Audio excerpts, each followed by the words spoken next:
Eu vi a maçaneta girar por dentro antes mesmo de ouvir qualquer voz.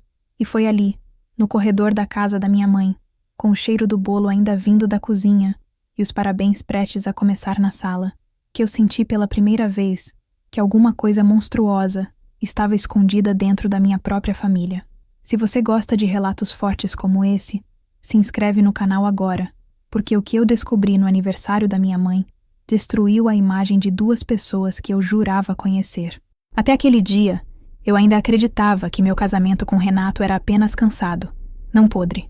Nós estávamos juntos havia 9 anos, e embora ele andasse mais frio nos últimos meses, eu tinha colocado a culpa na rotina, nas contas, no cansaço e naquele jeito distante que muitos homens assumem quando querem evitar conversa séria. Meu pai, por outro lado, sempre foi o centro da família. Aquele tipo de homem respeitado por todo mundo, o primeiro a cortar o bolo, a servir a carne, a decidir onde cada um sentava à mesa. Minha mãe sempre viveu em volta dele como se fosse natural orbitá-lo. Eu cresci achando que ele era um porto seguro. No aniversário dela, a casa estava cheia. Minha tia falava alto na varanda. Meus primos corriam com copos de refrigerante na mão. E eu tentava ajudar na cozinha, enquanto Renato sumia de um canto para outro dizendo que estava atendendo mensagens do trabalho. Em certo momento, minha mãe me pediu para pegar as velas que tinha deixado no quarto dela, porque o bolo já estava pronto. Eu fui sem pensar em nada. Era só mais uma tarefa boba de festa de família. Mas quando cheguei ao corredor, percebi que a porta do quarto dos meus pais estava fechada. Isso por si só já era estranho, porque minha mãe detestava a porta fechada em dia de visita. O pior veio logo depois. Eu ouvi um barulho abafado lá dentro, como se alguém tivesse esbarrado em um móvel às pressas. Parei na frente da porta e fiquei alguns segundos em silêncio, esperando ouvir a voz da minha mãe. Só que não foi a voz dela que eu ouvi. Foi a do meu marido, baixa, tensa, rápida demais. Na mesma hora, meu corpo inteiro gelou. Eu não entendi de imediato o que Renato estava fazendo ali dentro, no quarto dos meus pais, com a porta trancada, justamente na hora em que todo mundo estava reunido na sala. Bati de leve, tentando parecer normal, e perguntei quem estava ali. O silêncio que veio do outro lado foi pior do que qualquer resposta. Um silêncio pesado, culpado, daquele tipo que não existe quando as pessoas não têm nada a esconder. Então ouvi a voz do meu pai, também baixa, dizendo para eu esperar 1 minuto. 1 minuto. Foi isso que ele pediu. Como se fosse normal eu encontrar meu marido e meu pai, trancados no mesmo quarto, no aniversário da minha mãe, e simplesmente aceitar ficar do lado de fora esperando. Meu coração começou a bater tão forte que eu senti a garganta apertar.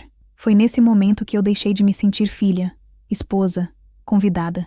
Eu virei uma ameaça parada no corredor. A maçaneta mexeu de novo, desta vez com pressa. E quando a porta finalmente abriu, os dois estavam ali. Meu pai de um lado, sério demais para alguém pego de surpresa.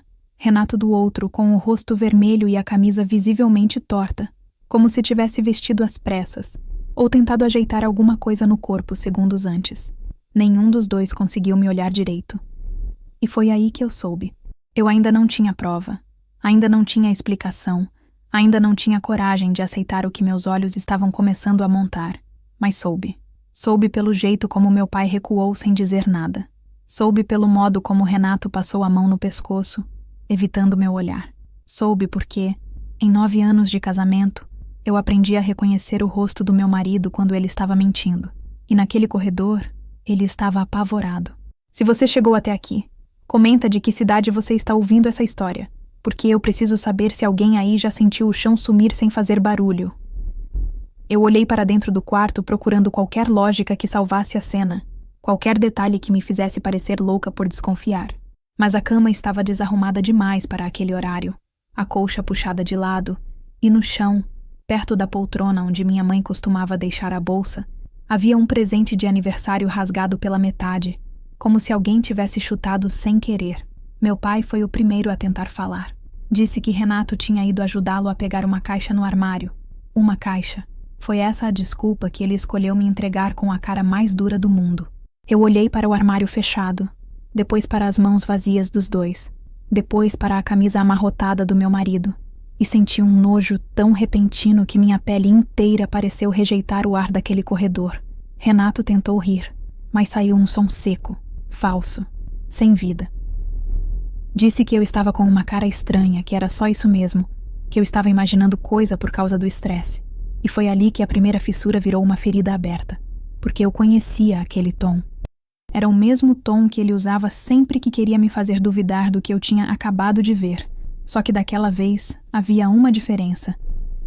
Meu pai estava ali também. Meu pai. O homem que passou a vida inteira me ensinando a não aceitar desrespeito de ninguém. O homem que segurou minha mão no altar. O homem que olhava nos meus olhos e dizia que eu merecia um homem decente. E naquele corredor, os dois estavam do mesmo lado da mentira. Eu queria gritar. Queria abrir a porta toda, revirar aquele quarto, chamar minha mãe, arrastar os dois até a sala e obrigar alguém a me dizer a verdade. Mas antes que eu fizesse qualquer coisa, minha mãe apareceu no começo do corredor sorrindo, segurando os pratos da sobremesa, sem imaginar que a vida dela também estava a segundos de partir no meio. Ela perguntou se eu tinha achado as velas. Eu virei para ela, mas antes que eu respondesse, meus olhos caíram em um detalhe que até então eu não tinha percebido.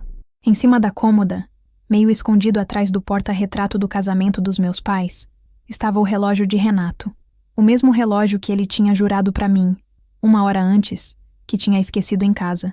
E naquele instante eu entendi que aquilo não tinha começado ali naquele quarto. Aquilo já vinha acontecendo há tempo suficiente para eles perderem o medo de errar. Eu enfiei o relógio do Renato dentro da bolsa sem que ninguém visse.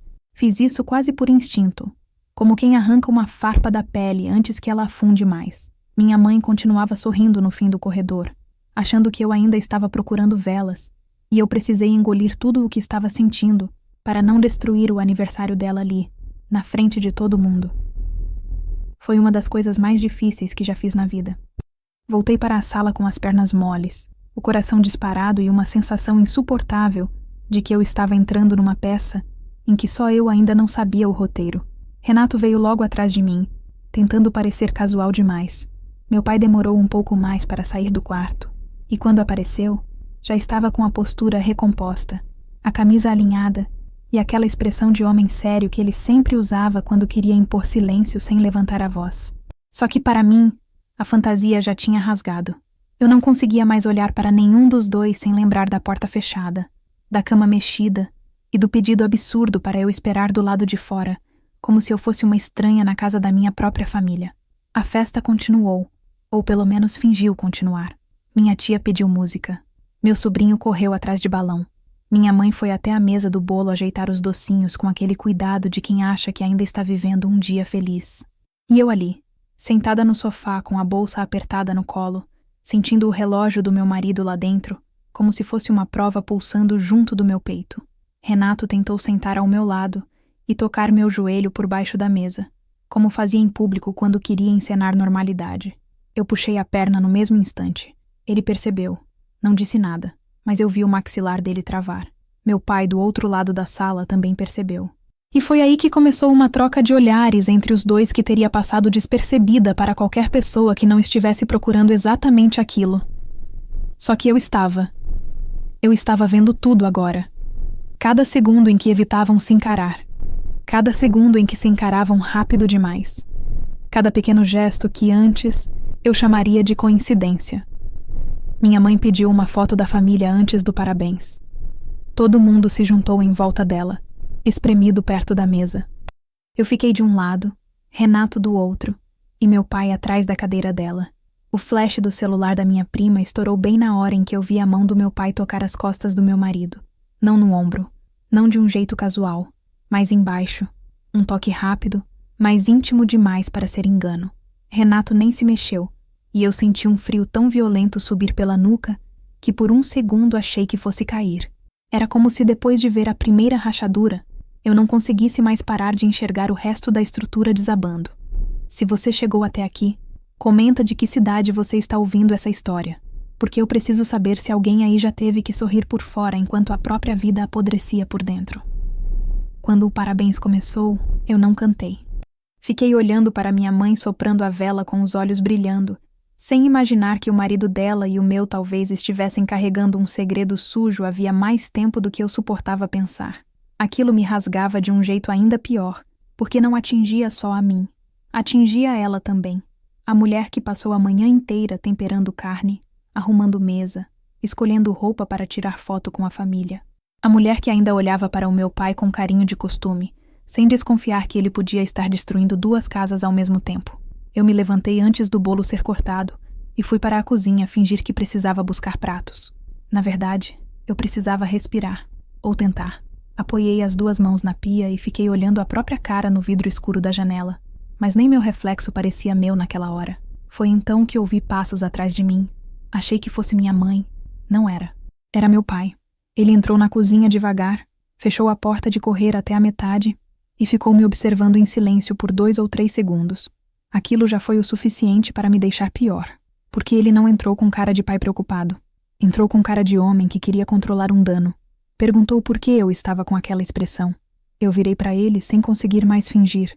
Disse que queria saber o que meu marido estava fazendo no quarto da minha mãe com a porta trancada. Meu pai nem piscou. Respondeu que eu estava nervosa, interpretando errado uma situação simples. Disse que Renato tinha ido ajudá-lo a procurar uns papéis antigos no armário. A mesma mentira, do mesmo jeito frio, como se repetir tornasse verdade. Eu perguntei por que a cama estava mexida e por que o relógio do Renato estava em cima da cômoda se ele jurou que tinha esquecido em casa. Foi a primeira vez que a expressão dele mudou. Quase nada. Mas mudou. 1 segundo de vazio. 1 segundo de cálculo. 1 segundo em que ele percebeu que eu tinha visto mais do que devia. Depois veio a resposta que me fez perder o resto de respeito que ainda existia dentro de mim. Ele disse para eu não estragar o aniversário da minha mãe por causa de paranoia. Paranoia. Foi essa a palavra que o meu próprio pai escolheu usar comigo quando eu estava tentando entender por que tinha encontrado meu marido trancado com ele no quarto da esposa dele. Naquele instante eu entendi que os 2 já estavam jogando no mesmo time havia muito tempo, porque ele não falou comigo como um pai injustiçado. Falou comigo como um cúmplice irritado por ter sido quase pego. Eu abri a bolsa, tirei o relógio e mostrei para ele. Não entreguei, só mostrei. O rosto dele endureceu de um jeito que eu nunca tinha visto. Não havia mais afeto ali, só raiva contida. Ele olhou para o relógio e depois para mim, e disse baixo, quase entre os dentes, que eu estava fazendo uma confusão perigosa. Perigosa. A palavra ficou presa na minha cabeça como um alarme. Antes que eu respondesse, ouvimos a voz da minha mãe chamando da sala, perguntando onde estavam os pratos do bolo. Meu pai deu um passo para trás, se recompôs em 1 segundo e voltou a vestir aquela máscara de homem calmo que a família inteira admirava. Eu fiquei na cozinha, tremendo, com a certeza crescente de que havia alguma coisa muito pior por trás daquela porta fechada. Quando voltei para a sala, Renato não estava mais lá. Meu primeiro impulso foi olhar para o quintal, depois para a varanda, depois para o corredor. Nada. Minha mãe estava distraída servindo bolo. Meu irmão conversava com os primos. Meu filho brincava no tapete com um carrinho. Ninguém parecia ter notado a ausência dele. Só eu. E talvez meu pai. Foi nesse momento que vi o celular do Renato em cima do aparador, perto do vaso de flores da entrada. Ele devia ter deixado ali na pressa de voltar para a festa e tentar parecer normal. A tela estava apagada, mas assim que cheguei perto, ela acendeu com uma vibração curta. Uma nova mensagem. Eu não precisei tocar em nada para ler a prévia. O contato estava salvo com o nome de uma oficina. Alguma coisa banal que eu nunca teria olhado 2 vezes em outra vida. Mas a mensagem dizia: você esqueceu seu relógio. Depois do bolo me encontra no carro. Meu corpo inteiro gelou, porque o relógio estava na minha bolsa. E porque eu conhecia aquela forma seca de escrever. Aquela mensagem não vinha de um cliente, nem de amigo, nem de mecânico nenhum. Eu olhei devagar para a sala. Meu pai não estava mais ao lado da minha mãe. Ele tinha sumido também. E naquele exato segundo eu percebi que o corredor não tinha sido um acidente. Aquilo tinha continuação marcada. Eu fiquei olhando para a tela acesa do celular do Renato, como se aquelas palavras pudessem mudar sozinhas na minha frente. Você esqueceu seu relógio. Depois do bolo me encontra no carro. O relógio estava na minha bolsa. O carro estava do lado de fora, e os 2 tinham sumido da sala ao mesmo tempo. Naquele instante, eu não senti mais só raiva ou nojo. Senti uma clareza gelada. Aquilo não era um impulso. Não era um erro. Não era um susto isolado num corredor. Era um encontro combinado, com hora, lugar e intimidade suficiente para um dos 2 saber que o outro tinha deixado objeto pessoal no quarto. Eu olhei para a sala e vi minha mãe colocando a primeira fatia de bolo no prato da minha tia, sorrindo do jeito de sempre. completamente alheia ao que estava acontecendo. Meu filho estava no tapete, disputando um carrinho com o primo. Meu irmão ria de alguma coisa que eu nem ouvi. A cena inteira parecia normal demais para caber dentro do que eu já sabia. Peguei o celular do Renato e enfiei dentro da minha bolsa sem pensar 2 vezes. Se ele voltasse e não encontrasse o aparelho, ia saber que eu tinha visto a mensagem. Mas naquela altura, eu já não estava mais preocupada em preservar paz nenhuma. Eu só precisava da verdade. Disse para minha mãe que ia buscar mais refrigerante na área da churrasqueira e saí pela porta lateral da cozinha tentando parecer o mais calma possível. Minhas pernas tremiam tanto que eu precisei encostar os dedos na parede do corredor de serviço para não perder o equilíbrio. A casa da minha mãe tinha uma passagem estreita que levava até o quintal e dali para a garagem coberta, onde meu pai costumava deixar o carro quando havia visita. Eu conhecia aquele caminho desde criança. Sabia onde o piso fazia barulho, onde a luz era mais fraca, onde a janela da lavanderia refletia quem passava. Naquele dia, cada detalhe parecia me empurrar para um lugar do qual eu jamais conseguiria voltar. Quando cheguei perto da garagem, ouvi vozes baixas. Não precisei me aproximar muito para reconhecer as 2. A do meu pai vinha firme, contida, daquele jeito de homem que acha que sempre está no controle. A do Renato vinha tensa, com pressa, quase infantil diante dele. Eu parei atrás da parede, antes da entrada, e prendi a respiração. Eu falei para você parar de me mandar mensagem quando ela estiver perto. Meu pai disse, num tom irritado que eu nunca tinha ouvido ele usar com ninguém da família. Renato respondeu mais baixo, mas eu ouvi. Não fui eu. O menino pegou o celular. Você acha que eu queria isso agora? Meu corpo inteiro gelou. Não havia mais espaço para mal-entendido nenhum. Eles não estavam explicando inocência. Estavam administrando risco. Meu pai soltou um suspiro pesado e falou algo que me deixou ainda pior. Então se controla. Você sempre perde a cabeça quando acha que vai ser contrariado. A intimidade daquela frase me atravessou de um jeito quase físico. Ninguém fala assim com o marido da filha por acaso. Ninguém fala assim sem história, sem repetição, sem hábito. Eu me inclinei só o suficiente para enxergar pela fresta entre a parede e a coluna da garagem. Meu pai estava encostado na lateral do carro dele, de frente para o Renato. Os 2 estavam perto demais. Perto num nível que nenhum discurso conseguiria disfarçar.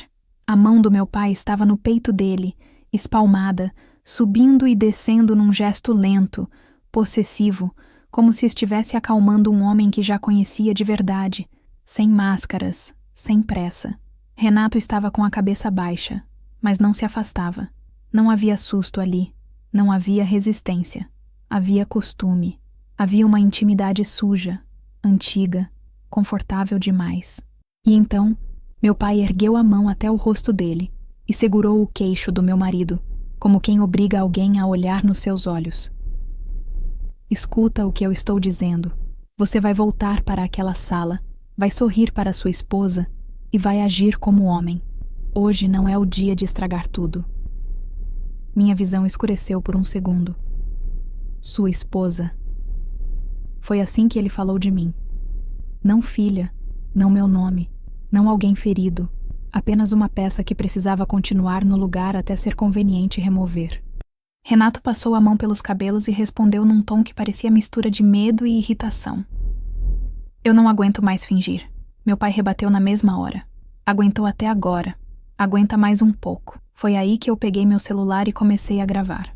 Não pensei em vingança, em prova, em escândalo. Eu só precisava de alguma coisa que me impedisse de enlouquecer depois, quando eles inevitavelmente tentassem me convencer de que eu tinha entendido tudo errado. Se você está ouvindo essa história até aqui, comenta de que cidade você está ouvindo, porque naquela garagem eu senti que o mundo tinha diminuído tanto que eu precisava lembrar que existia vida além daquela casa. Eu continuei gravando, com a mão tremendo, enquanto ouvia meu marido dizer algo que abriu ainda mais o buraco dentro de mim. Ela já está desconfiando. Achou meu relógio no quarto. Meu pai não demonstrou surpresa. Nem um pouco. Apenas respondeu, quase frio. Então você errou. De novo. Eu falei para tirar tudo antes de sair. Tirar tudo. Aquela frase me fez ficar sem ar. Porque não era a fala de quem estava improvisando um caso escondido. Era a fala de quem já tinha rotina, método, limpeza, repetição. Meu pai então deu um passo para mais perto e abaixou a voz. Mas eu ainda ouvi. Você está nervoso porque ela te olha como se ainda acreditasse em você. Mas isso vai passar. Passa sempre. Eu mordi a parte de dentro da boca com tanta força que senti gosto de sangue. Passa sempre. Como se ele soubesse exatamente o efeito que o Renato causava em mim. Como se conhecesse as minhas reações. Como se tivesse assistido de camarote a cada vez que meu marido me manipulou e me fez sentir pequena dentro do casamento. E talvez tivesse mesmo. Talvez ele não tivesse apenas traído a minha mãe e a mim. Talvez ele estivesse ajudando a montar essa mentira havia muito tempo. Então aconteceu a única coisa que ainda faltava para me destruir por completo.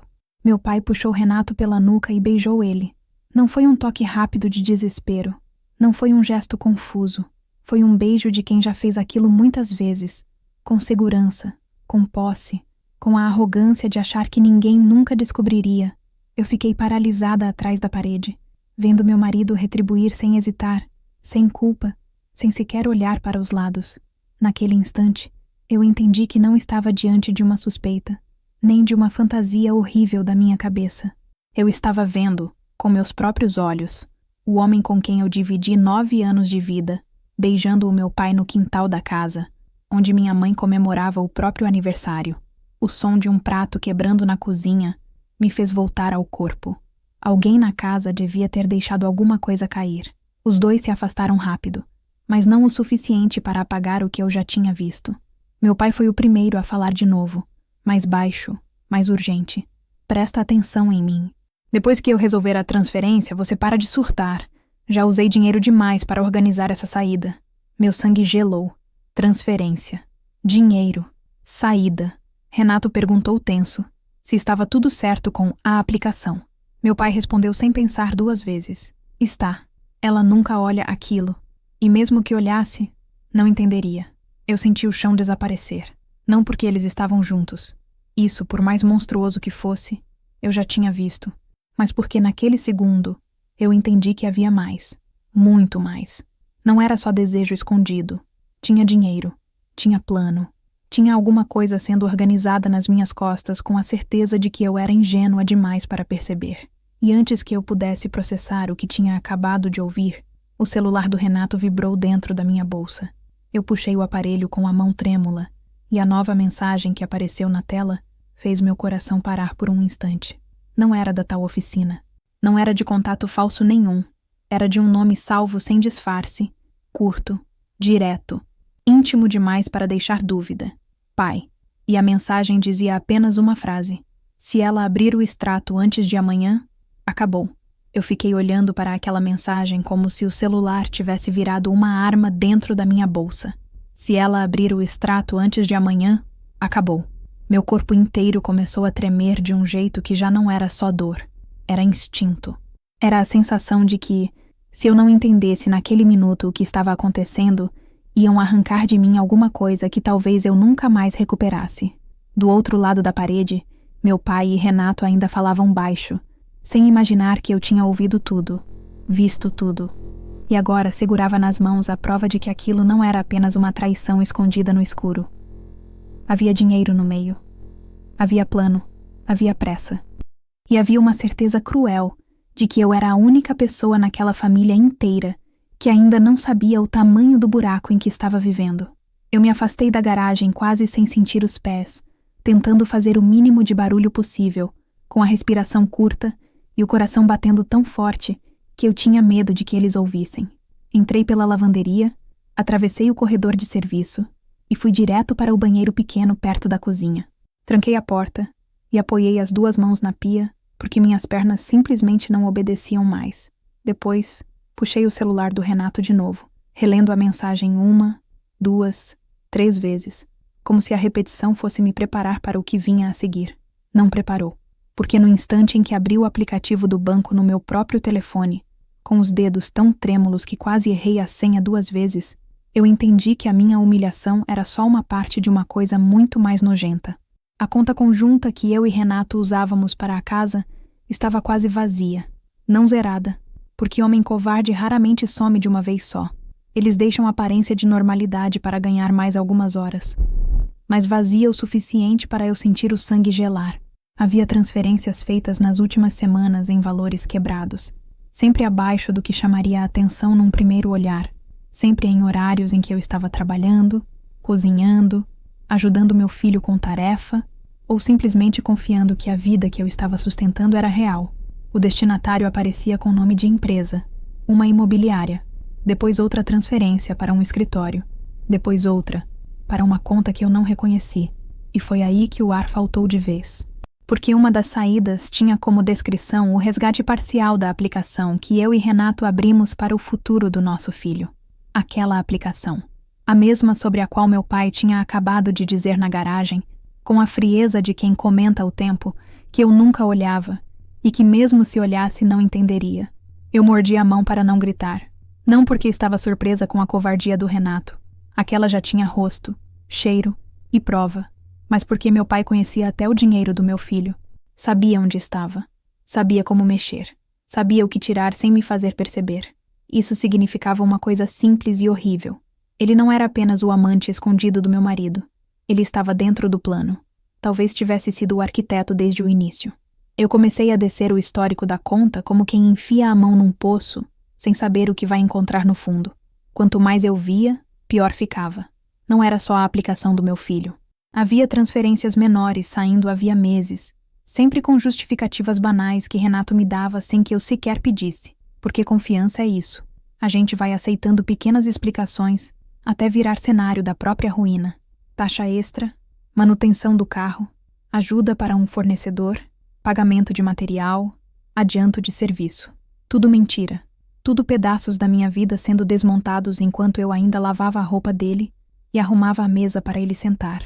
Se você chegou até aqui, comenta de que cidade você está ouvindo essa história, porque eu preciso saber se existe alguém aí do outro lado, entendendo o que é descobrir, no mesmo dia, que foi traída no corpo, na casa e até no dinheiro do próprio filho. Eu continuei ali dentro, trancada, olhando aquelas linhas no extrato, até que um detalhe me fez parar. Um nome aparecia repetido em 2 transferências maiores, feitas com poucos dias de diferença. Era o nome de um administrador de imóveis. A descrição de uma delas dizia garantia locatícia. A outra, primeiro aluguel. Eu senti um enjoo tão forte que precisei me sentar no vaso fechado do banheiro com o telefone na mão. Eles não estavam pensando em fugir algum dia. Eles já tinham para onde ir. Já havia apartamento. Já havia aluguel pago. Já havia retirada de dinheiro suficiente para montar uma vida nova. E a vida antiga, a minha, a da minha mãe, a do meu filho, estava sendo mantida de pé só até a hora conveniente do abandono. Eu voltei para o histórico e tentei entender se aquilo tudo tinha partido do Renato sozinho, mas bastou olhar com calma para perceber outra coisa. Algumas movimentações não vinham do login dele. Vinham de um acesso autorizado que eu só reconheci porque meu pai mesmo tinha insistido, anos atrás, para eu cadastrá-lo como procurador temporário quando eu precisei viajar com meu filho e Renato ficou doente. Só por segurança, ele tinha dito na época. Vai que você precisa resolver alguma coisa e eu te ajudo. Eu nunca tirei esse acesso. Nunca me ocorreu que o homem que me ensinou a atravessar a rua olhando para os 2 lados um dia usaria a própria confiança que eu tinha nele para mexer no dinheiro do meu filho. Naquela hora, a campainha do banheiro estalou do lado de fora. Não era uma campainha de verdade. Era a mão de alguém batendo rápido na porta. Eu prendi a respiração. A voz da minha mãe veio abafada, doce, completamente alheia ao inferno. Ela perguntou se eu estava bem, disse que eu tinha sumido, que o bolo já estava sendo servido e que Renato também tinha desaparecido. Eu fechei os olhos por um segundo, tentando engolir o choro, porque ouvir a voz dela me destruiu mais do que qualquer mensagem. Minha mãe, fazendo aniversário, achando que a família ainda era dela. Sem desconfiar que o marido e o genro estavam usando a casa, a festa e até a confiança dela como cenário para uma fuga paga com o dinheiro da própria neta, porque naquele momento eu já nem sabia se conseguia pensar no meu filho como filho ou como mais uma vítima enfiada no meio daquele esgoto. Respondi que já ia sair, lavei o rosto sem nem sentir a água e fiquei me olhando no espelho por um segundo que pareceu longo demais. Eu não reconhecia a mulher ali. Parecia alguém que tinha envelhecido anos em menos de 1 hora.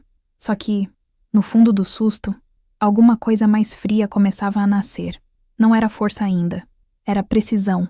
Eu entendi que, se entrasse na sala gritando naquele momento, os 2 iam negar, virar o jogo, me chamar de desequilibrada, talvez até apagar tudo antes que eu soubesse o resto. E eu precisava do resto.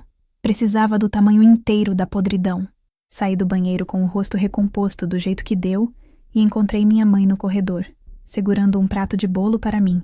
Ela sorriu e perguntou de novo se estava tudo bem. Eu olhei para ela e quase desabei, mas me segurei. Disse que tinha me dado uma tontura. Ela acreditou na hora, porque mães acreditam quando querem cuidar antes de desconfiar. Foi então que vi, por cima do ombro dela, meu pai voltando da área da garagem com a mesma postura serena de sempre, enquanto Renato vinha logo atrás, já com o celular na mão, olhando em volta como quem procura alguma coisa que sumiu. Os dois tinham recuperado as máscaras em poucos minutos. Meu pai ajeitou a manga da camisa. Renato forçou um sorriso para minha mãe. E eu percebi naquele exato instante que o próximo passo dele seria simples: sobreviver à festa, esperar a madrugada e terminar de limpar os rastros antes que eu entendesse o suficiente para impedi-los. Só que eles cometeram um erro. Enquanto minha mãe se virava para chamar minha tia, meu pai aproximou demais a mão do prato que eu segurava e falou baixo, quase sem mexer os lábios, como se estivesse me dando um conselho qualquer. Não faz escândalo sem ter certeza de onde está se metendo. Aquilo não soou como aviso, soou como ameaça, e foi nesse exato segundo, com o bolo da minha mãe na mão e a voz do meu pai ainda cortando meu ouvido, que meu celular vibrou no bolso do vestido. Eu olhei para a tela e vi uma notificação do banco que eu nunca tinha recebido antes. Novo dispositivo autorizado com sucesso. Meu sangue congelou, porque eu estava com o meu telefone na mão. Não era o meu acesso, era outro. E antes mesmo de abrir o aplicativo, eu soube que alguém, naquele exato minuto, estava tentando entrar de novo no que ainda restava da minha conta. Eu senti o bolo pesar na minha mão na mesma hora em que vi aquela notificação. Novo dispositivo autorizado com sucesso. Foi como se alguém tivesse apertado o resto do ar que ainda havia no meu peito. Eu não precisava nem abrir o aplicativo para entender o que aquilo significava. Eles tinham percebido alguma coisa. Talvez a demora no banheiro, talvez o celular do Renato fora do lugar, talvez o simples fato de eu não estar mais reagindo como a mulher dócil que eles achavam que eu era. O que eu sabia era uma coisa só. Enquanto minha mãe distribuía fatias de bolo no próprio aniversário, meu pai ou meu marido, ou os dois juntos, estavam tentando mexer de novo no que ainda restava da minha conta. Eu não pensei duas vezes. Entreguei o prato para a minha tia. Disse que ia pegar um remédio na bolsa e fui direto para o quarto de hóspedes, o único cômodo da casa onde eu sabia que poderia fechar a porta sem chamar atenção. Minhas mãos tremiam tanto que precisei apoiar o celular na cômoda para conseguir digitar a senha do banco. Quando a tela abriu, senti um gelo atravessar meu corpo inteiro. O dispositivo recém-autorizado aparecia com um nome que eu reconheci na hora. Não era o celular do Renato. Era o telefone do meu pai, o mesmo homem que minutos antes tinha me olhado como se eu fosse a ameaça naquela história. O mesmo homem que tinha acabado de me ameaçar no corredor com voz mansa. O mesmo homem que agora estava dentro da minha conta, dentro do dinheiro do meu filho, como se continuasse tendo o direito de abrir as portas da minha vida quando bem entendesse. Eu quase vomitei. Não pela surpresa, porque a essa altura eu já sabia que ele era capaz de qualquer coisa. Foi pela violência silenciosa daquilo. Meu pai não estava só me traindo com o meu marido. Ele estava me saqueando. Eu toquei rápido na opção de segurança. Removi o novo dispositivo. Troquei a senha. Desativei tudo o que podia desativar e pedi bloqueio temporário da conta para transferências. Fiz cada movimento com uma pressa que parecia desespero. E no fundo, era mesmo. Porque pela primeira vez no dia, eu entendi que, se eu demorasse mais alguns minutos, eles talvez levassem até o que ainda não tinham levado. E eu não estava mais tentando salvar só meu casamento ou a minha dignidade.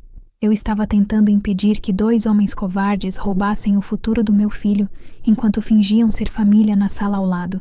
Quando terminei de bloquear o acesso, uma nova aba do aplicativo abriu mostrando as últimas tentativas de movimentação.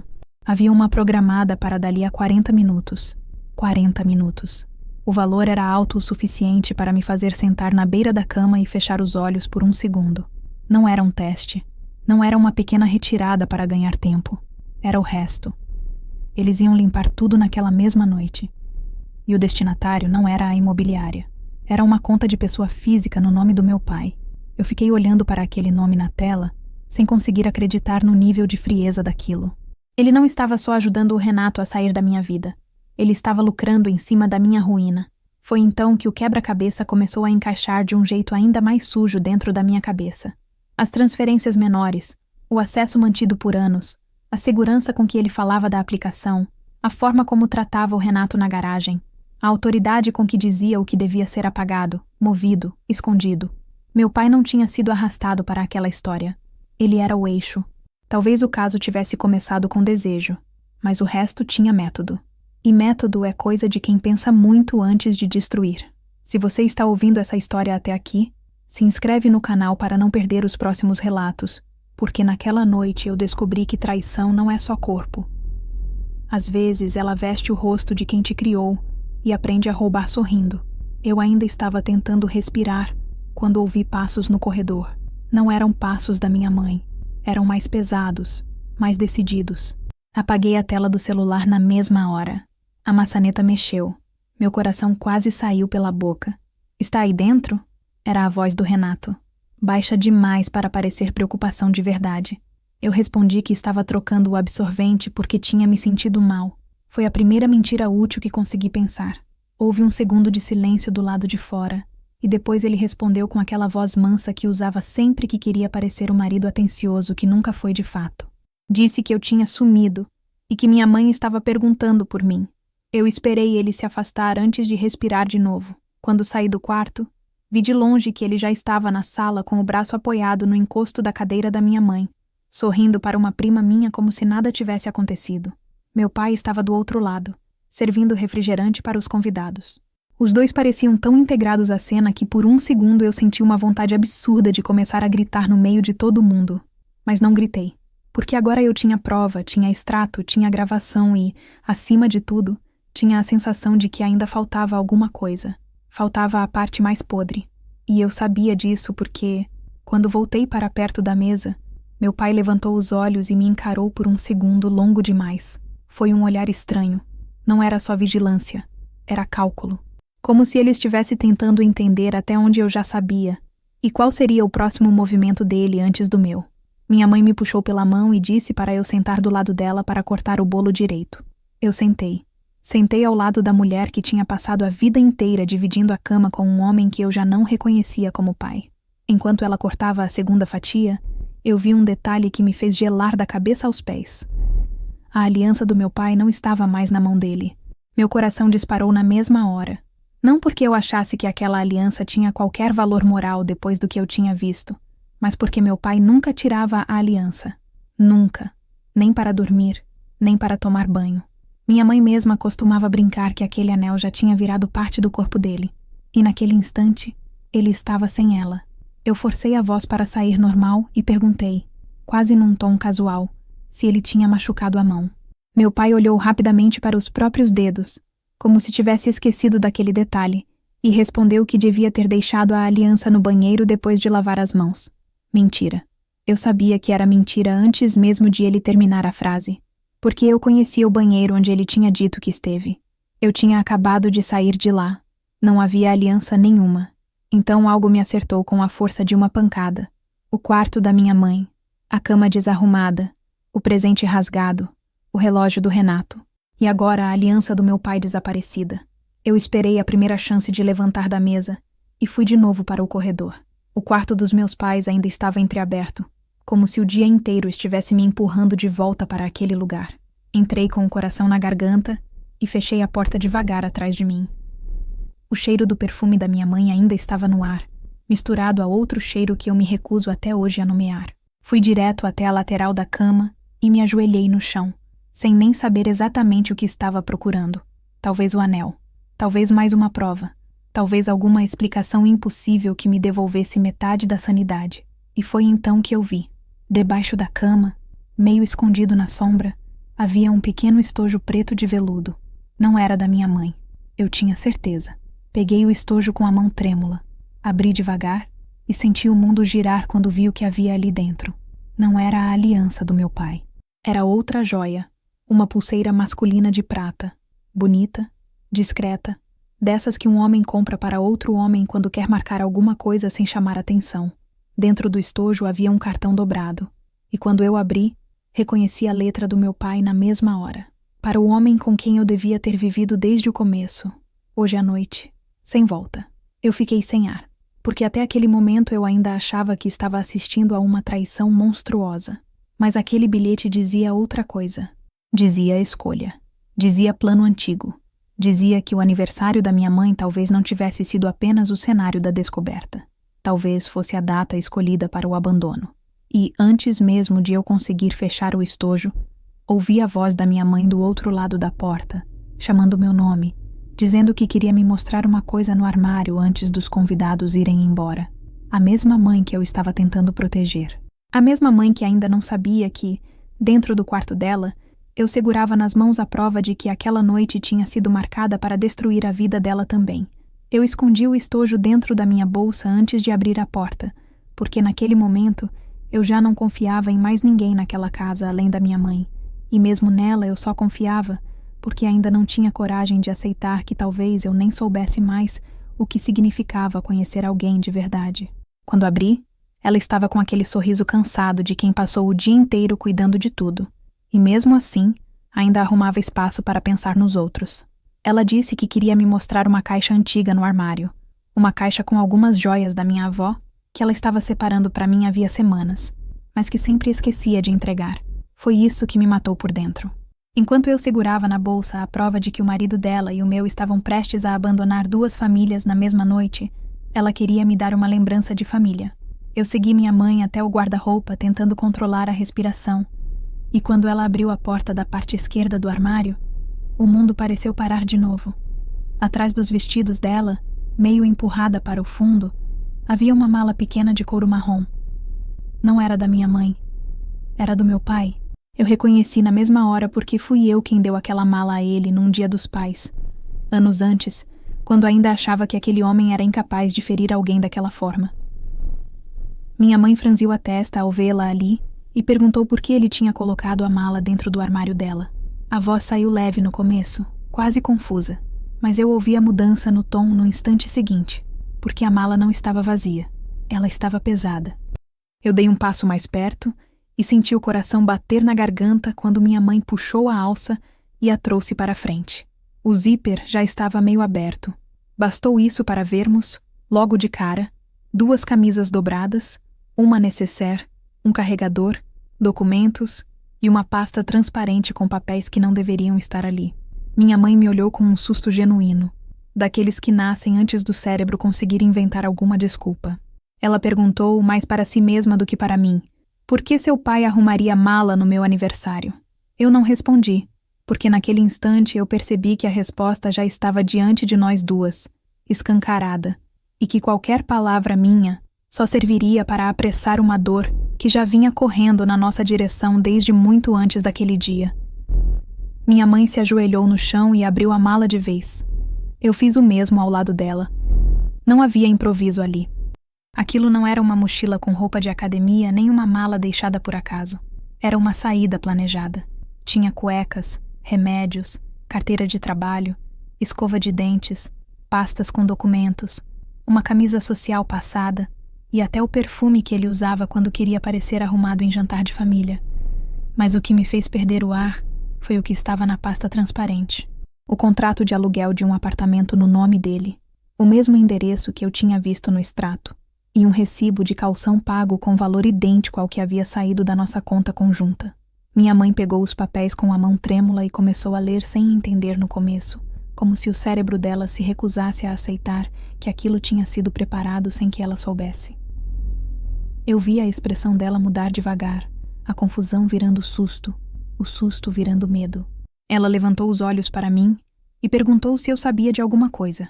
Foi a primeira vez no dia em que eu senti que a verdade, por pior que fosse, não era mais só minha. Eu não consegui responder de imediato. Porque como se responde a uma mãe que, no próprio aniversário, descobre uma mala escondida no armário e percebe que o marido estava pronto para desaparecer?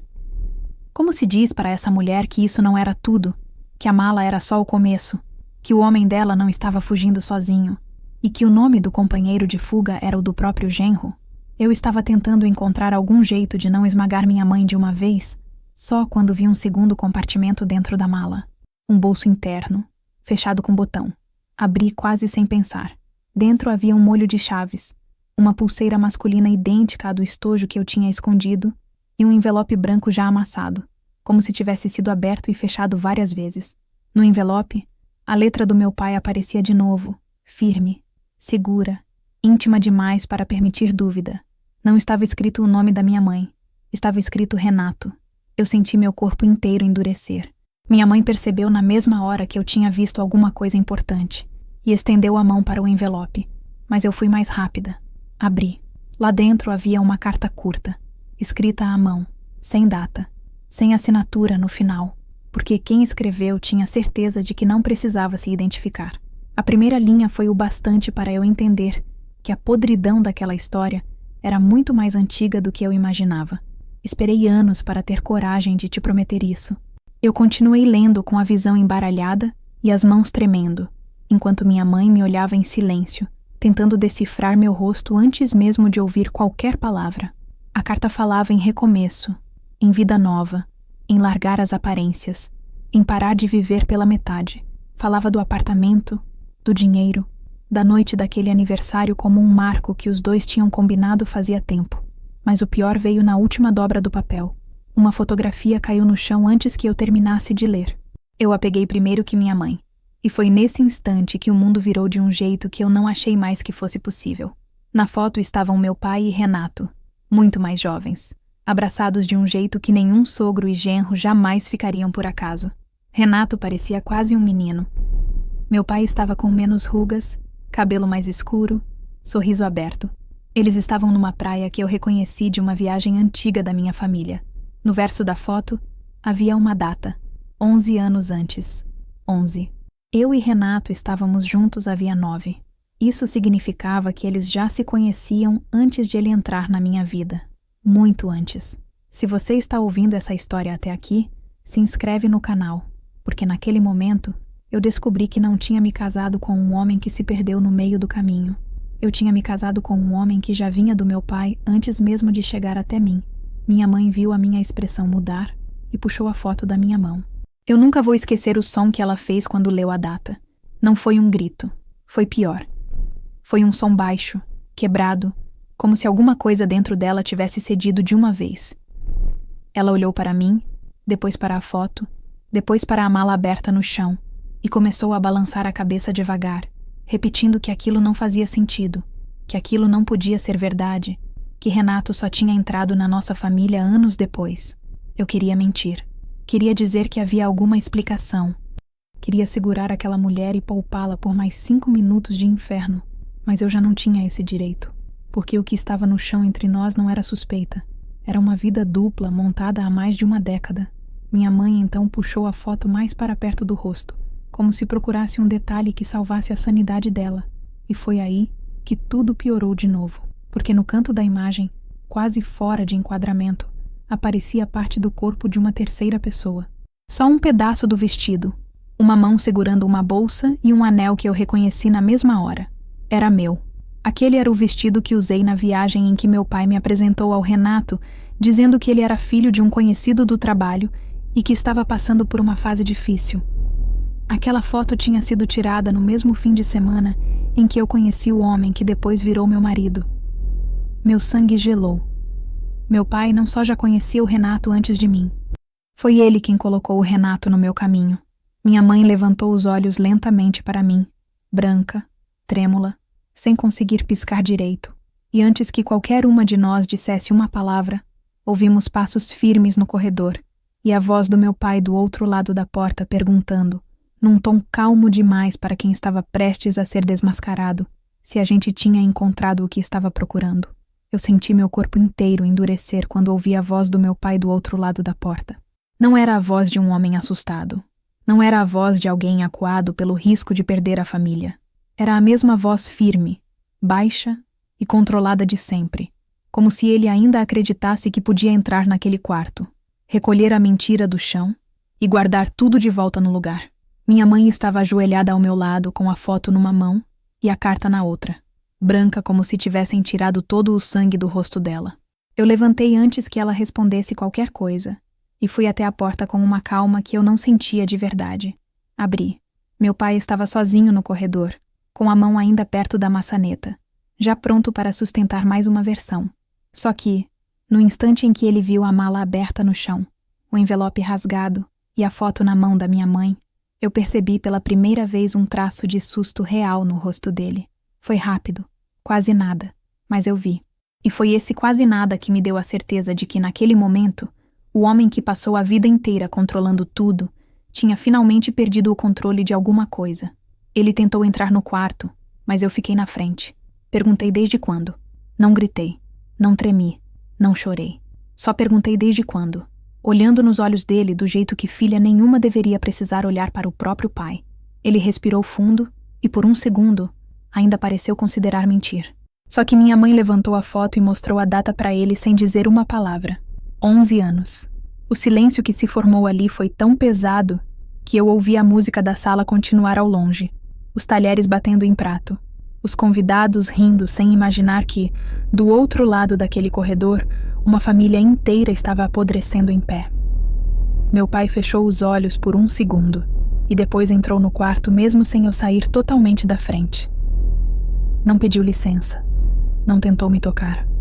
Apenas entrou como quem sabe que já não existe mais jeito de proteger a própria imagem, e mesmo assim, ainda quer mandar na queda. Minha mãe se levantou devagar, segurando a carta com os dedos trêmulos, e perguntou se aquilo era verdade. Eu nunca vou esquecer o jeito como ela disse essa frase, porque não foi uma pergunta de esposa. Foi uma pergunta de alguém que estava dando a última chance para a realidade desmentir o próprio horror. Meu pai olhou para ela, depois para mim, depois para a mala no chão, e disse que sim, foi só isso no começo. Nenhuma explicação, nenhum pedido de perdão, nenhum tropeço moral. Um sim seco, nu, quase cruel de tão simples. Minha mãe cambaleou para trás e precisou se apoiar na lateral da cama. Eu achei que ela fosse desmaiar. Em vez disso, ela ficou olhando para ele com uma dor tão funda que até hoje eu não consigo esquecer. Perguntou havia quanto tempo. E então veio a resposta que arrancou o resto de ar do quarto. Ele disse que conhecia o Renato antes de mim. Disse que tudo tinha começado anos antes de eu imaginar qualquer coisa entre mim e meu futuro marido. Disse que eles se afastaram por um tempo, depois se reencontraram. Depois nunca mais conseguiram cortar de vez. Minha mãe levou a mão à boca, não para conter choro, mas para conter um som mais feio, mais bruto, que parecia querer sair de dentro dela. Eu perguntei como o Renato tinha entrado na minha vida. Foi aí que o rosto do meu pai mudou. Não por culpa, por cansaço. Cansaço de continuar sustentando máscara, talvez. Ele sentou na poltrona da minha mãe como se estivesse prestes a resolver um problema administrativo e respondeu com a naturalidade mais monstruosa que eu já vi na vida. Disse que me apresentou ao Renato porque aquela era a única forma de manter tudo perto sem levantar suspeita. Eu senti o quarto girar. Minha mãe começou a balançar a cabeça em negativa antes mesmo de ele terminar, mas eu precisava ouvir o resto. Precisava até para continuar viva depois. Perguntei se ele estava dizendo que tinha colocado aquele homem no meu caminho de propósito, e ele respondeu que no começo achou que seria mais fácil para todo mundo. Mais fácil. Foi essa a expressão que ele usou para resumir o fato de ter empurrado o próprio amante para dentro da vida da própria filha. Disse que Renato precisava de estabilidade, precisava se firmar, precisava de uma aparência que o protegesse, e que eu era uma mulher boa, tranquila, estruturada. Eu senti uma vontade tão absurda de vomitar que precisei segurar a cômoda com força. Minha mãe então perguntou, com a voz já quebrando de um jeito irreversível, se eu tinha sido usada. Meu pai olhou diretamente para ela e respondeu o que nenhum ser humano decente teria coragem de dizer em voz alta. Respondeu que eu não fui usada no começo, que eu fui solução. Aquilo me atravessou como faca, não porque eu ainda precisasse de confirmação de crueldade, mas porque existe um tipo de frase que mata mais do que tapa. Eu não era filha naquele plano. Eu não era esposa naquele casamento. Eu era solução, cobertura, ponte, cenário. O tipo de pessoa que dois covardes usam para sobreviver confortavelmente enquanto chamam o próprio egoísmo de destino. Se você chegou até aqui, comenta de que cidade está ouvindo essa história, porque naquele instante eu senti que nenhuma casa no mundo era segura o suficiente para caber dentro do que eu estava ouvindo. Minha mãe começou a chorar sem fazer barulho, aquelas lágrimas que escorrem quando a dor ainda nem cabe em grito. Ela perguntou se o Renato me amou em algum momento. Meu pai demorou a responder, e esse segundo foi pior do que qualquer insulto, porque quando alguém demora assim, a resposta quase sempre já destruiu tudo antes de sair. Ele disse que no começo, o Renato tentou fazer dar certo. Tentou. Como se 9 anos de casamento, uma vida inteira construída, um filho, uma casa, noites, promessas e humilhações pudessem caber dentro do verbo tentar. Eu olhei para a mala, para a carta, para a foto, para aquele homem sentado na poltrona da minha mãe, e senti nascer dentro de mim uma frieza que eu nunca tinha conhecido. Perguntei se o plano era ir embora naquela noite. Ele não respondeu de imediato, apenas olhou para a porta. E foi nesse exato momento que Renato apareceu no corredor. Eu o vi antes mesmo de ele bater, porque a sombra dele entrou pela fresta.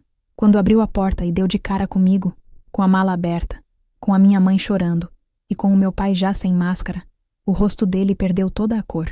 Ele não disse meu nome, não perguntou o que estava acontecendo, não tentou bancar o inocente.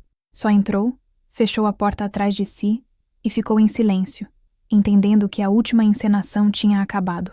Foi minha mãe quem falou primeiro. Perguntou se ele sabia da carta. Ele confirmou com um movimento pequeno de cabeça. Perguntou se sabia da mala. Confirmou de novo. Perguntou se sabia que o dinheiro tinha saído da conta do próprio filho. Aí, pela primeira vez, ele tentou abrir a boca para explicar. Disse que ia devolver. Disse que o plano era reorganizar tudo depois.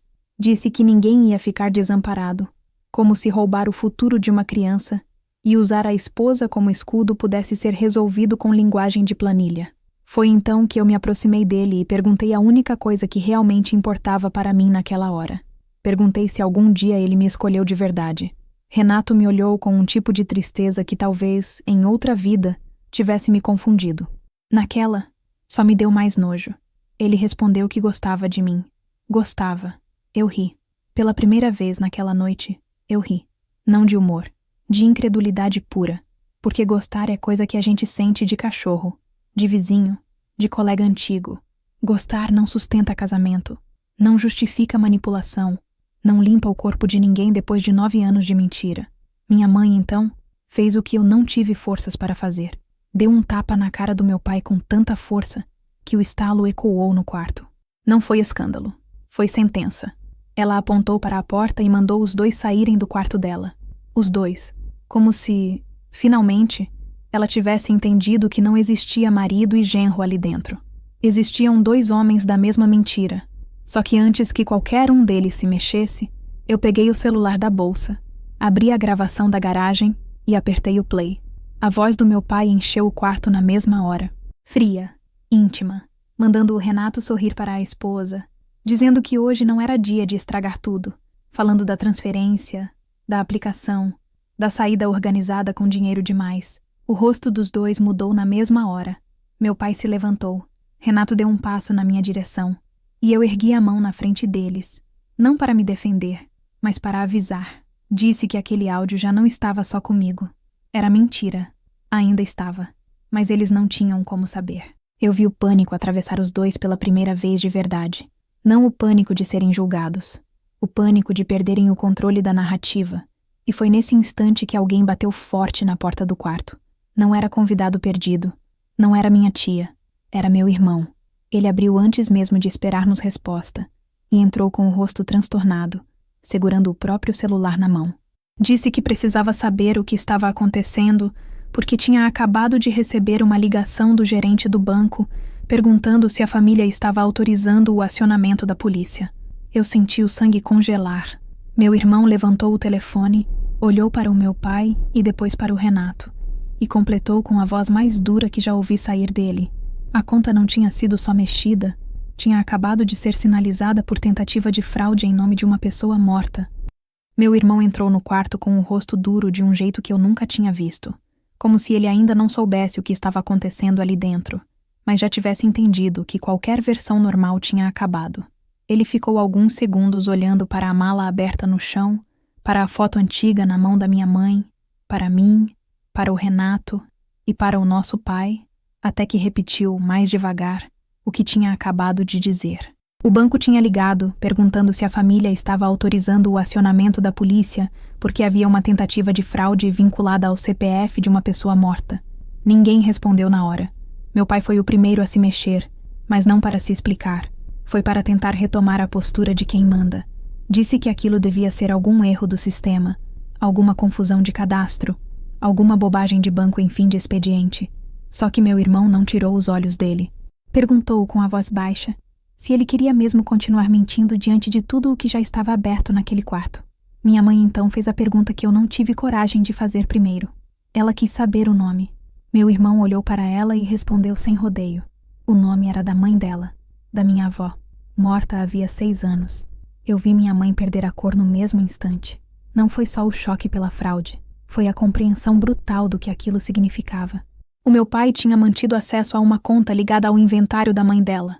Uma conta que já deveria estar encerrada, intocável, respeitada como se respeita o que sobra dos mortos. E agora aquela conta tinha sido usada no mesmo esquema que estava drenando o dinheiro do meu filho. Era a mesma sujeira, o mesmo buraco, só que mais antigo do que qualquer um de nós imaginava. Meu irmão ergueu o celular para mostrar a tela.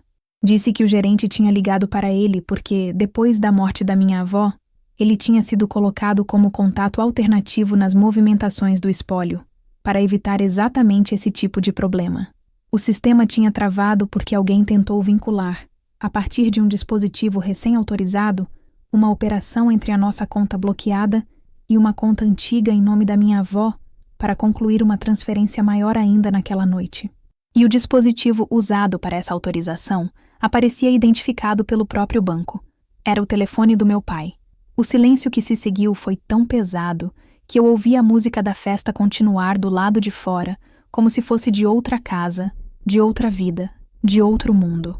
Foi Renato quem quebrou esse silêncio, e o erro dele foi tão grande que até hoje eu lembro do exato timbre da voz. Ele olhou para o meu pai e disse, num reflexo de desespero, que ele tinha garantido que aquela conta velha ainda estava regular. Garantido.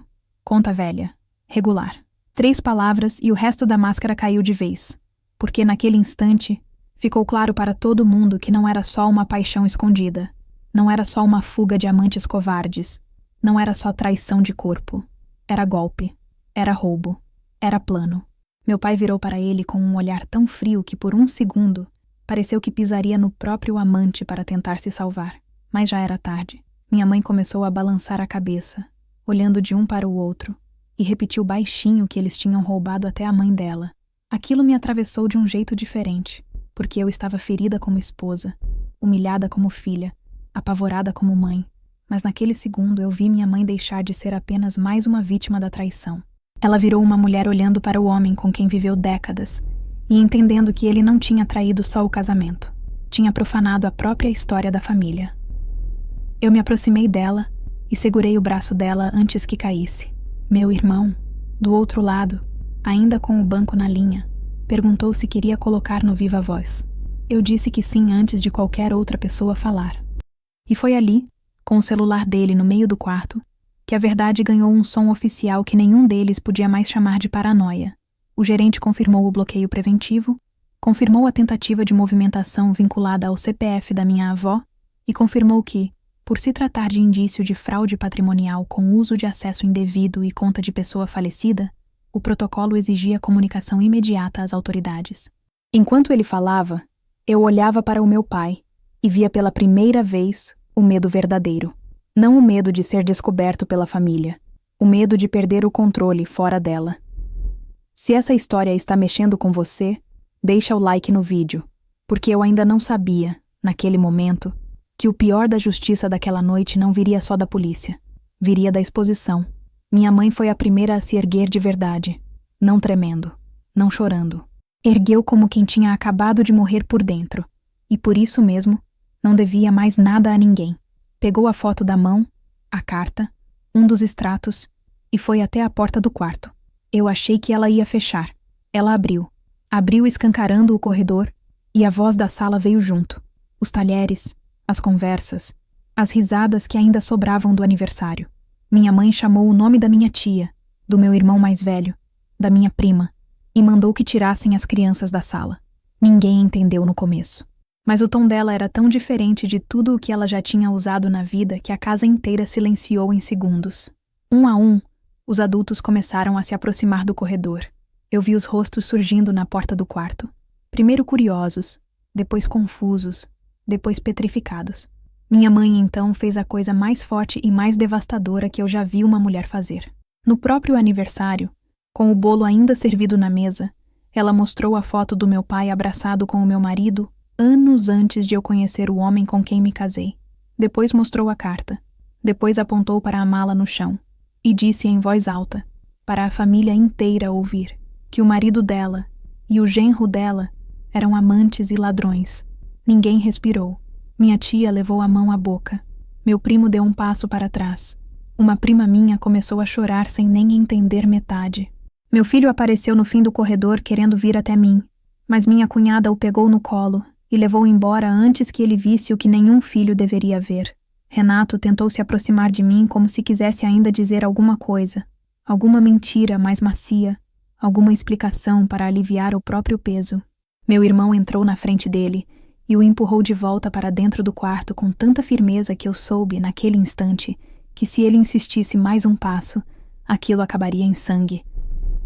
Meu pai tentou assumir a palavra. Disse que ninguém ali conhecia a história inteira, que estavam todos assistindo a um recorte, que existiam coisas muito antigas por trás daquilo, como se profundidade pudesse absolver podridão. Foi então que eu tirei o celular da bolsa e coloquei a gravação da garagem para tocar na frente de todo mundo.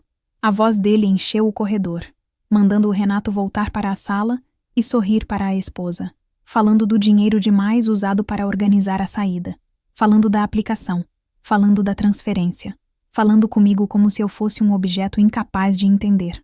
E ali, diante da família inteira, ele finalmente deixou de ser pai, marido, sogro, homem respeitado, qualquer coisa. Virou só o que sempre foi naquela história. Um covarde que construiu a própria segurança em cima da destruição dos outros. A campainha tocou antes que alguém conseguisse dizer qualquer coisa depois do áudio. Não foi um toque normal. Foi curto, firme, oficial. Meu irmão foi o primeiro a sair para atender. A casa inteira ficou imóvel. Eu ouvi a porta da frente abrir. Vozes baixas, passos, e depois vi 2 policiais entrando no corredor com aquela seriedade que não pede licença ao caos doméstico. Um deles perguntou pelo titular do telefone vinculado à tentativa de movimentação. Meu pai respondeu o próprio nome, ainda tentando sustentar alguma dignidade. O outro policial pediu os documentos e perguntou diante de todos se ele queria se manifestar ali ou na delegacia sobre a tentativa de fraude usando dados de pessoa falecida. Eu juro que, por um segundo, achei que meu pai ainda fosse negar. Mas antes que ele abrisse a boca, um dos policiais viu a mala aberta e a pasta transparente no chão. Pediu para olhar. Minha mãe entregou sem hesitar. O policial começou a folhear os papéis ali mesmo, no corredor, com a família inteira vendo, e eu percebi a expressão dele mudar quando chegou a um conjunto de documentos preso por clipe. Ele ergueu uma folha, depois outra, depois mais uma, e perguntou de quem era a casa onde estávamos. Minha mãe respondeu que era dela e do meu pai. O policial olhou de novo para os papéis e então fez a pergunta que deixou meu cabelo em pé de um jeito que nem a foto, nem a carta, nem o beijo na garagem tinham conseguido. Ele perguntou se ela sabia que, na manhã seguinte, às 9 horas, havia um agendamento em cartório para dar andamento à venda daquele imóvel, com base numa procuração vinculada ao espólio da mãe dela. Minha mãe ficou em silêncio. Eu senti as pernas falharem, porque foi ali que eu entendi que eles não queriam só fugir. Eles queriam sair levando tudo: o dinheiro do meu filho, o dinheiro da minha avó morta e a casa da minha mãe, a casa onde ela estava comemorando o aniversário naquela noite, a casa onde o bolo ainda estava cortado na mesa, a casa onde eu fui criada. O policial mostrou a minuta da venda, o valor já negociado, os dados do comprador e a assinatura que tentava imitar a da minha avó, morta havia 6 anos. Meu pai finalmente baixou os olhos. Renato ficou branco de um jeito quase cinza, porque ali até ele percebeu que tinha se deitado ao lado de um homem mais podre do que imaginava. E eu, parada no corredor com a família inteira olhando, entendi a verdade final daquela noite. Meu pai não tinha arruinado 2 mulheres por amor, nem por desejo, nem por coragem tardia. Ele tinha armado a própria fuga como quem organiza um assalto por dentro da própria casa. A casa inteira ficou muda depois que o policial mostrou a minuta da venda e disse na frente de todo mundo que o imóvel onde a minha mãe estava comemorando aniversário naquela noite tinha hora marcada para ser negociado na manhã seguinte com assinatura falsificada e procuração ligada ao espólio da mãe dela. Eu olhei para o meu pai esperando qualquer coisa que ainda lembrasse o homem que me criou, nem que fosse só um reflexo de vergonha, mas o que vi foi pior do que raiva e pior do que desespero. Eu vi cálculo. Ele ainda estava pensando em saída, ainda estava tentando medir o que podia negar, o que podia jogar nas costas do Renato, o que podia transformar em confusão familiar para ganhar tempo. Só que, dessa vez, ele não estava mais diante de mim ou da minha mãe. Ele estava diante de policiais, de papel, de protocolo e de gente demais ouvindo tudo ao mesmo tempo. Renato percebeu isso na mesma hora. Eu vi quando o rosto dele mudou. Até então, ele ainda estava apavorado como homem descoberto. Naquele instante, ele virou o homem encurralado pelo tamanho real do plano em que tinha se metido. E foi ele quem quebrou o resto da fachada. Apontou para o meu pai com a mão trêmula e disse que aquela parte da casa não tinha sido ideia dele. Disse que o combinado era sair, não levar tudo. Disse que o apartamento, o dinheiro da conta, o aluguel e até a aplicação do nosso filho tinham sido justificados como algo provisório, como reorganização, como uma forma de não deixar rastro até a separação. Mas a casa, segundo ele, era outra coisa. A casa tinha sido ideia do meu pai. A casa, nas palavras do próprio Renato, era o plano grande. Eu nunca vou esquecer o jeito como minha mãe levantou a cabeça quando ouviu aquilo. Não foi como esposa ferida. Foi como mulher que finalmente entendeu que o homem com quem viveu tantos anos não estava tropeçando na própria covardia. Ele estava executando um roteiro. Meu pai tentou interromper, dizendo que o Renato estava desesperado, que falaria qualquer coisa para se salvar, que estava confundindo relações pessoais com problemas de patrimônio. Mas ninguém mais acreditava naquela voz. Nem eu, nem minha mãe, nem meus irmãos, nem a polícia. E, pela primeira vez na noite, vi o Renato fazer uma coisa que ele nunca tinha feito no casamento inteiro. Ele enfrentou alguém mais forte do que ele. Olhou para o meu pai e disse que, se fosse para afundar, afundaria falando. Disse que quem guardava cópia de tudo não era ele. Disse que quem anotava cada valor, cada passo, cada data, cada documento, era o meu pai. Disse que havia um lugar na casa onde ficava o que ele chamava de garantia. Quando ouvi essa palavra, meu sangue gelou. Garantia. Meu pai sempre foi homem de guardar saída, de controlar detalhe, de deixar porta aberta só para ele. A polícia perguntou imediatamente onde ficava isso. Meu pai se calou. Foi minha mãe quem respondeu. Com a voz baixa, mas firme, disse que havia um escritório nos fundos da casa e que ele nunca deixava ninguém mexer nas gavetas da escrivaninha. Eu vi o rosto do meu pai endurecer na mesma hora. Foi um segundo pequeno, mas bastou. Ali estava a prova que faltava de que existia mais, muito mais. O policial pediu que ele entregasse a chave. Meu pai disse que não tinha obrigação nenhuma de abrir nada sem advogado. O outro policial respondeu que, sendo a casa também da minha mãe, e havendo consentimento dela, eles podiam acompanhar a verificação do cômodo e registrar tudo o que fosse encontrado até a formalização completa da ocorrência. Meu pai olhou para a minha mãe como quem ainda esperava algum tipo de recuo. Não houve. Ela só disse uma frase que até hoje eu ouço na cabeça. Abre, porque o resto da vergonha já está de pé. Fomos todos para o escritório. Não todos fisicamente lá dentro, porque a casa estava cheia demais e o corredor estreito demais. Mas eu, minha mãe, meu irmão, os 2 policiais, meu pai e o Renato, entramos. O ambiente parecia congelado no tempo. A mesa impecável, as canetas alinhadas, os arquivos por cor, a cadeira empurrada na medida certa, o cheiro de papel velho e café que sempre me lembrava infância, dever de escola e aquele orgulho bobo que eu sentia ao dizer que meu pai era organizado. Naquela noite, aquela ordem toda me deu asco. Não parecia capricho, parecia método. Enquanto um dos policiais olhava as gavetas, minha mãe foi direto para a estante da parede do fundo. Disse que uma vez, meses antes, tinha visto o meu pai mexendo atrás de uns álbuns antigos de fotografia quando achou que estava sozinho. Eu acompanhei com o coração disparado. Ela tirou 2 álbuns, depois uma caixa de papéis, depois um porta-retrato velho. Atrás deles, Havia um pequeno painel de madeira embutido que eu nunca tinha reparado na vida. Meu pai deu um passo na direção dela no mesmo instante, e foi a primeira vez que um dos policiais precisou segurar o braço dele. Ninguém precisou dizer nada. O corpo dele já tinha confessado. Minha mãe passou a mão pela lateral do painel e encontrou uma trava. Abriu. Dentro havia um cofre pequeno, não desses de filme. Um cofre simples, embutido, do tamanho exato de quem quer guardar o que não pode circular. O policial pediu a chave. Meu pai disse que não lembrava.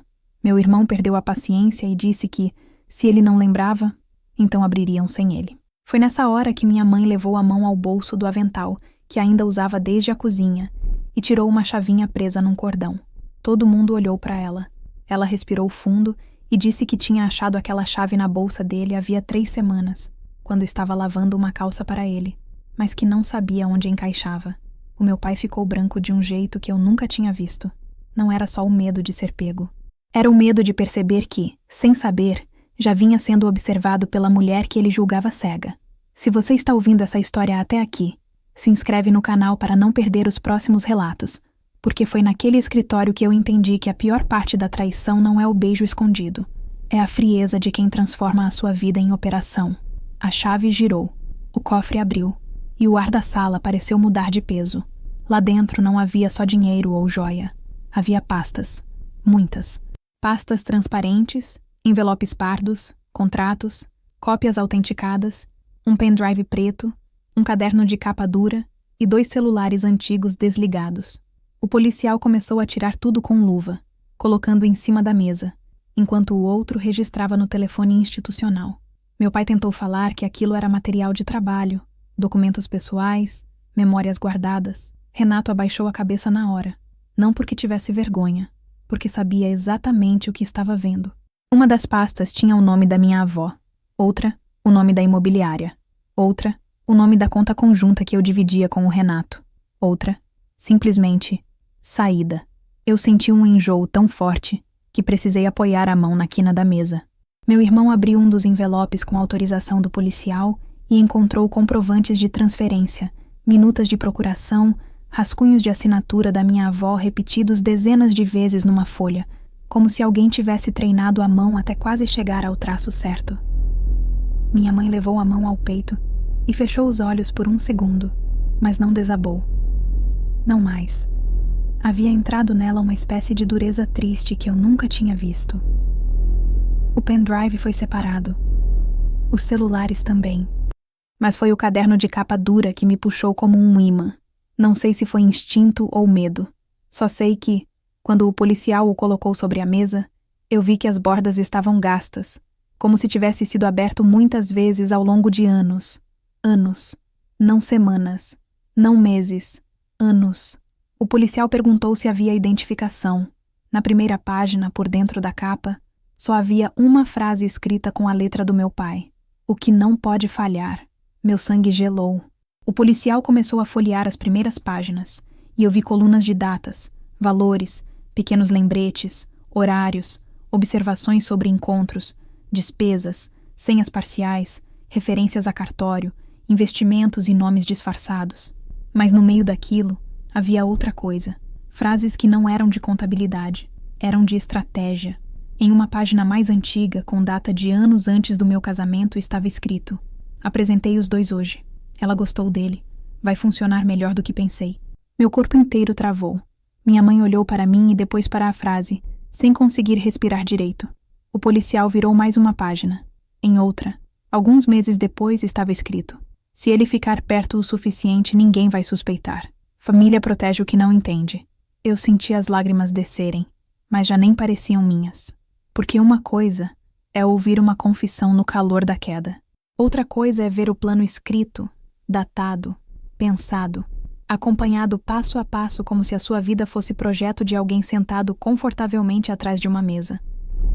O policial virou mais algumas folhas e então parou numa anotação que me fez perder o resto do chão. Ela está falando em ter filho. Isso resolve metade do problema.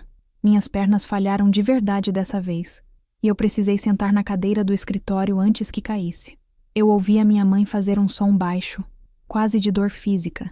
Meu irmão xingou alto. Renato cobriu o rosto com as mãos. E o meu pai, Pela primeira vez, não tentou justificar. Ficou imóvel. Talvez porque até ele entendesse que certas crueldades, quando saem da boca, ainda podem ser chamadas de desespero.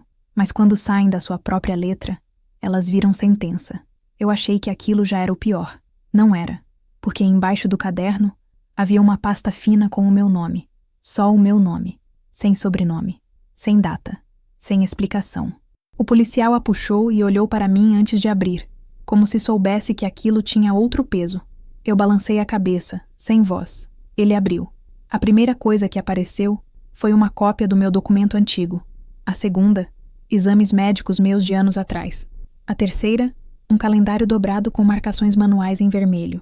E presa por um clipe, havia uma folha arrancada do mesmo caderno de capa dura, escrita pela mão do meu pai, com uma frase tão monstruosa que eu senti o couro cabeludo arrepiar inteiro, antes mesmo de entender o resto. Se ela descobrir cedo demais, uso a verdade que ainda não sabe. Eu olhei para aquela frase sem conseguir piscar, porque aquilo significava que existia mais uma verdade que tinha sido guardada como arma. Uma verdade que o meu pai nunca precisou revelar, porque bastava saber que ela existia para manter todo mundo no lugar. O policial puxou o restante dos papéis da pasta, folheou 2, 3, 4 documentos e então parou de repente. Eu vi o rosto dele mudar. Vi minha mãe se aproximar. Vi o meu pai finalmente perder a postura e dar um passo bruto na direção da mesa. E foi nesse exato instante que eu entendi que o final daquela história não estava no caso. Nem no dinheiro, nem na fuga. O final estava naquela pasta com o meu nome, porque o policial levantou os olhos para mim, segurando um documento antigo entre os dedos, e perguntou, na frente de todos, se eu tinha certeza de que queria descobrir ali, naquela noite, quem realmente tinha assinado o meu casamento desde o começo. Eu olhei para o policial e disse que queria descobrir ali, naquela noite, porque depois de tudo o que eu já tinha visto, ouvido e perdido, não existia mais nada que pudesse me proteger da verdade.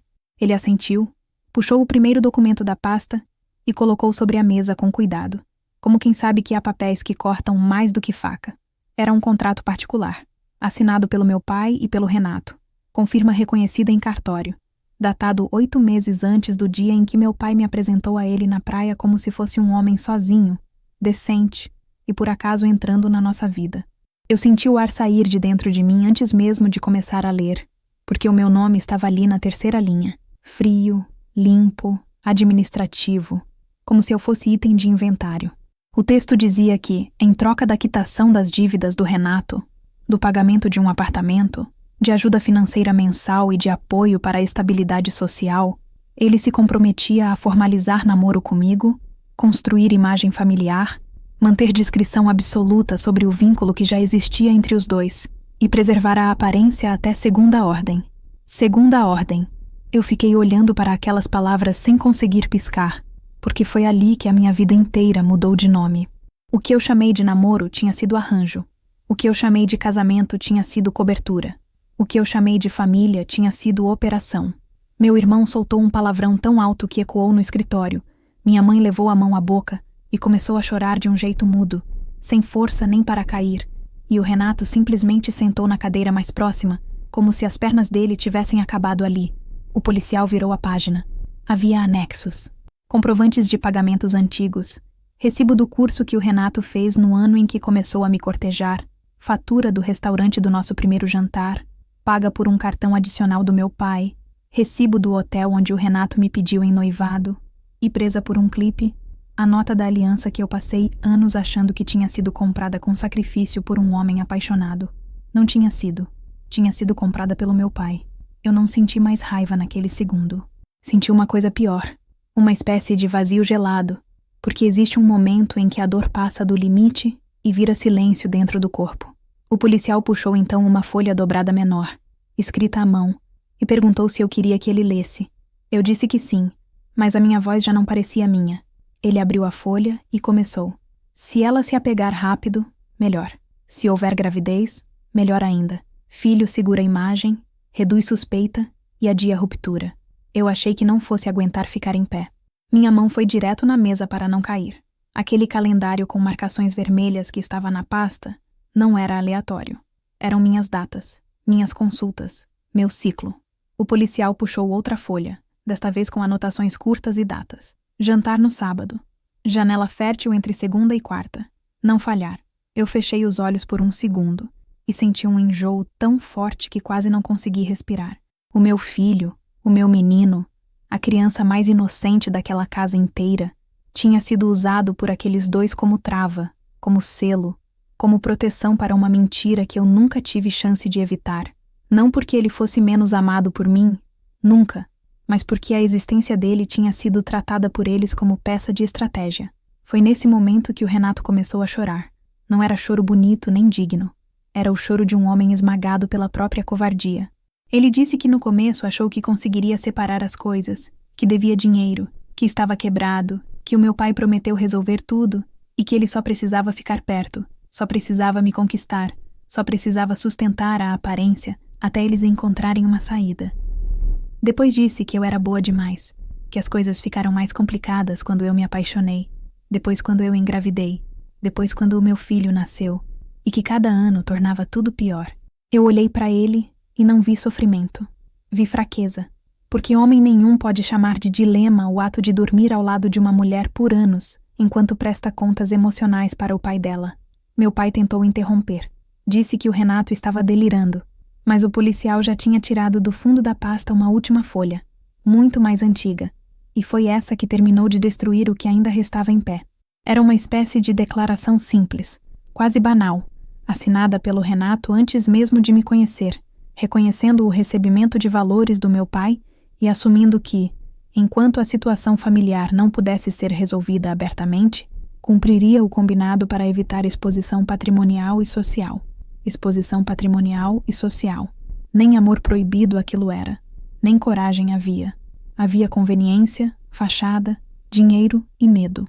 Meu casamento tinha sido assinado pelo desejo do meu pai e pela fome do meu marido, e eu tinha passado anos chamando aquilo de vida. Se essa história mexeu com você, deixa o like no vídeo, porque eu demorei anos para descobrir que algumas mulheres não são traídas por impulso, são negociadas em silêncio. Minha mãe então fez uma coisa que eu jamais vou esquecer.